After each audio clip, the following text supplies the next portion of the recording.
This is Radio Now 95.3 FM. Come for the news, stay for informed conversations. For today's International Women's Day, we're going to be speaking with, an international woman. Reverend Lori Idahosa is a pastor, author, and entrepreneur. And together we're going to be discussing the themes around the conversation around celebrating women today. So let's start by saying to you, Happy International Women's Day, Reverend Lori. Thank you. Happy International Women's Day to all of the ladies out there as well.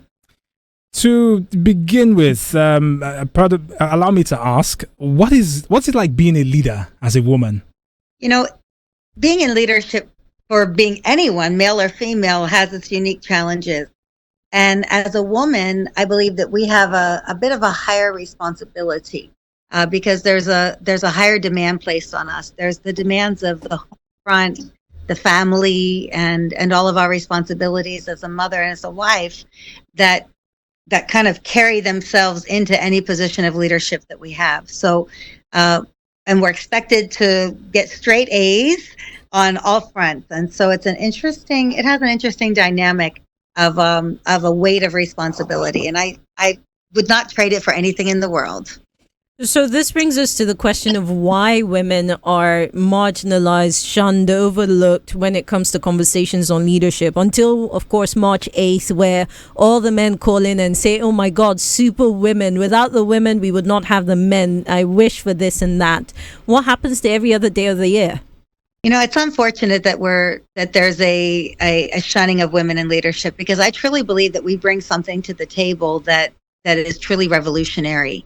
And so when in this environment, we just find that there's a looking at women as being inept or incapable, and in some ways, when actually we're probably quite the opposite.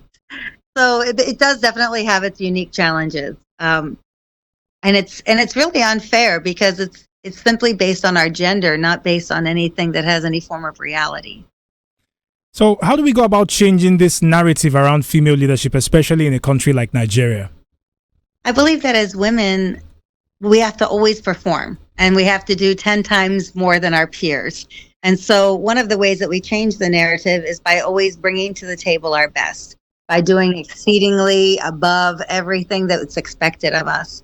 And that's really what we do. We find that women work harder, work longer, are more dedicated, bring out better results. And so we just have to keep bringing our A game. And when we keep bringing our A game, our results speak for themselves. And we can't be denied in the workplace. We can't be denied in leadership positions, because whatever we bring to the table brings change. And we've seen women do phenomenal things in leadership, and we just have to keep with our A game. I want to bring you to this year's theme, right? Invest in women, accelerate progress.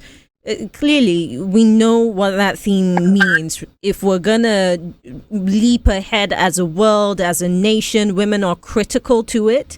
The UN has outlined a few specific areas that they think countries need to focus on. I'm wondering how relevant those would be for Nigeria. And I'll just very quickly reel out some of them. Human rights issue, ending poverty, implementing gender responsive financing, shifting to a green economy and a care society, and supporting feminist change makers.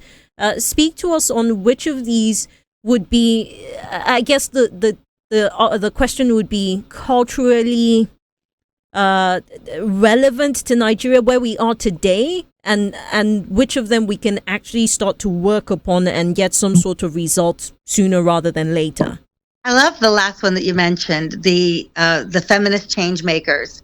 And if we're embracing women and we're accelerating progress, embracing the people who are really breaking glass ceilings is so important. And not seeing them as a nuisance to society, but as a blessing to society. And finding those women who are the voices, the women who are willing to have the courage to make a difference, to step into environments where they would normally be shunned or sidelined. They're continuing to break those ceilings and giving them positions of prominence. I love that last one, just about kind of taking the woman who is willing and is able and is capable of really being one of those voices in society, and let's elevate her voice. And we all know those women. We have those women in every sphere of influence. And if we just take those women and we say, okay, you know what, I'm gonna elevate her voice. I'm gonna give her the position instead of possibly somebody else. And when you give that woman that position, you find that you're getting better results. And so I love that, elevating the voice of the woman who really wants to make a difference and who is that feminine voice of change. Nigeria needs that so bad. Right. No, we definitely do. We definitely do. But one other area that the UN is looking at is investing in women as a human rights issue. I know that you do some work with IDP camps. You also serve as a mentor to people across the world, including young ladies. How do we start to make investing in women, especially, how do we start to attack it as a human rights issue in Nigeria? I believe in Nigeria, one of the important things we have to do is invest in their education. We have to make sure that every woman has the opportunity to get whatever level of education she wishes to achieve. And so making those scholarships available, making opportunities available, making sure that every woman is educated, is in school, from the primary education all the way through to the tertiary education, creating space for women. And education is always, in my opinion, I also work with Benson Idahosa University in Benin City. And so education, I've seen women that have come through our institution and are now, working in Aso Rock. I've seen, women that have been given opportunities that have used those opportunities for good. And so for me, on a humanitarian side, I would always say education, education, education. Well, a big thank you for joining us on this conversation, Reverend Idahosa.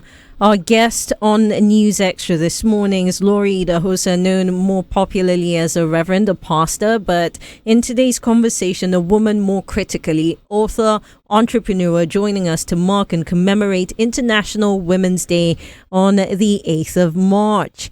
And of course, here at Radio Now, we are wishing every woman a happy International Women's Day. Very critical. We appreciate you, right? And we call on you to join us in conversations much more. And as we wrap up, we'd like to play for you, listening to two voices, two generations. We have a Gen Z and we have a millennial, very critical to Nigeria's development. And they join us in marking and commemorating International Women's Day. This is Radio Now 95.3 FM. Come for the news, stay for informed conversations.